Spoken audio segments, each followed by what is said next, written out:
তাদের যে যানবাহন যেটি তারা চালান সেই রিক্সা নিয়ে বিভিন্ন জায়গা থেকে, রাজধানীর বিভিন্ন জায়গা থেকে তারা এই শাহবাগে এসে জড়ো হয় এবং এই রিক্সার মিছিল নিয়ে তারা এখানে আসেন।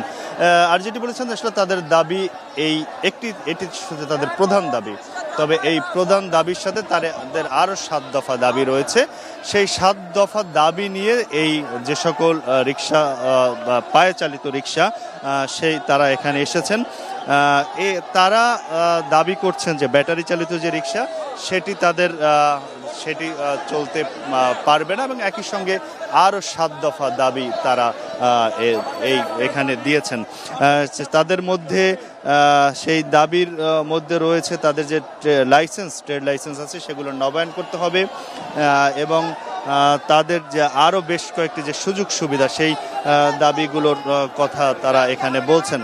আমরা আসলে এখানে দেখছি যে তারা এর সাথে নানা দাবি, তাদের স্বাস্থ্যসেবা, তাদের ছেলে মেয়েদের শিক্ষার সুযোগ সুবিধা, এই দাবি সম্বলিতগুলো তারা 7 দফার মধ্যে নিয়ে এসেছে এবং পুরো শাহবাগই আসলে এখন বলা চলে যে যারা রিক্সা শ্রমিক, রিক্সা চালক, তারা এই 4 রাস্তার মোড় এখানে দখল করে রেখেছে এবং এই 4 রাস্তার মোড়ে তাদের অবস্থানের কারণে আসলে সব ধরনের যানবাহন এখান থেকে চলাচল বন্ধ রয়েছে।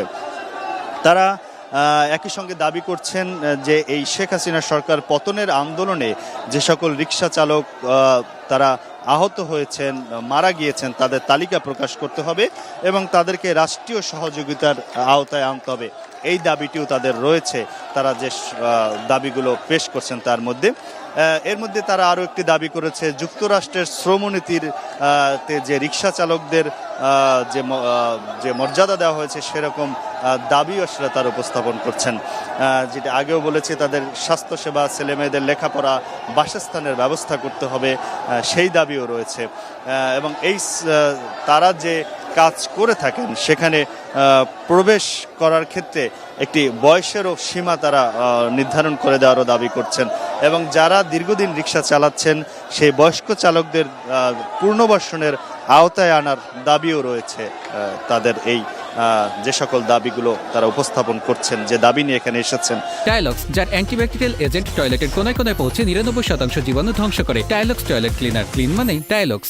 সেগুলোর মধ্যে বিভিন্ন মোড়ের যে রিক্সা চালকদের পার্কিংয়ের ব্যবস্থা করতে হবে এবং তাদের জন্য বিশ্রামাগারের ব্যবস্থা করতে হবে, সেটিও তারা বলছেন এবং বিভিন্ন জায়গায় ট্রাফিক পুলিশ দ্বারা যে তারা নির্যাতনের শিকার হন এবং বিভিন্ন শপিং মলের সামনে, বাজারের সামনে দাঁড়াতে গেলে সিকিউরিটির কাছে যে তারা অনেক সময় নাজেহাল হন সেটিও বন্ধ করতে হবে এবং তাদের রাস্তার বাম পাশে তাদের চলাচলের জন্য নির্দিষ্ট জায়গা রাখতে হবে, সেটিও তারা দাবি করছেন।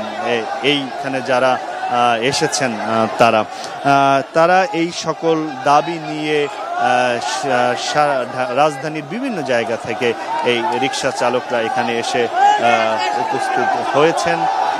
এই প্রায় আধা ঘন্টার উপরে হলো তারা এই জায়গাটি অবরোধ করে রেখেছেন এবং শাহবাগের বিভিন্ন যে 4টি পয়েন্ট রয়েছে, অর্থাৎ 4টি মোড়, আর এই পয়েন্টটিতে অবস্থান নেওয়ার কারণে তারা 4 রাস্তার থেকেই সব ধরনের যানবাহন চলাচল বন্ধ করে দেওয়া হয়েছে এবং কোনো ধরনের অন্য কোনো যানবাহন এখানে প্রবেশ করতে পারছে না।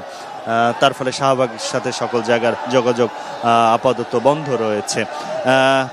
ট্রাফিক পুলিশ যারা রয়েছেন তারা বিভিন্ন 4 রাস্তার মোড়ে রয়েছেন, তারা সকল যানবাহন এখানে আসার জন্য নিষেধ করছেন। ইতিমধ্যেই আমরা দেখেছি যে রিক্সার শ্রমিক যারা আছেন তাদের সাথে আরও অনেকে আন্দোলনে যুক্ত হচ্ছেন। তো তাদেরকে শান্ত করার জন্য সেনাবাহিনীর একটি টহল টিম কিছুক্ষণের মধ্যেই এখানে তারা আসছেন এবং তারা তাদের সাথে কথা বলছেন তাদের দাবি দেওয়ার গুলো নিয়ে এবং তাদেরকে রাস্তা ছেড়ে দেওয়ার জন্য তারা সেই বিষয়গুলো নিয়ে হয়তো কথা বলবেন। তো আমার কাছে এই ছিল আজকে সকাল 10টার পর থেকে শাহবাগের মোড়ে এসে রিক্সার যারা শ্রমিক তারা যে এখানে অবরোধ করছেন তার খবর।